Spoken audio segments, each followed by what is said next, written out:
Everyone, Christian Batabara po ang inyong lingkod. Ngayong araw na ito ay nandito po ako sa square ng Lancaster, New City. Ayan, nasa likod ko po. Ayan, sa square.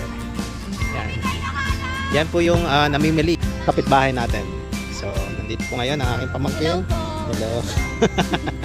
So, ayan, meron rin po doon mga bilihan. Nandito rin po yung park. So, dito po muna kami nagtatambay. Ito po, ang aking mahal na asawa at anak. Hello, baby.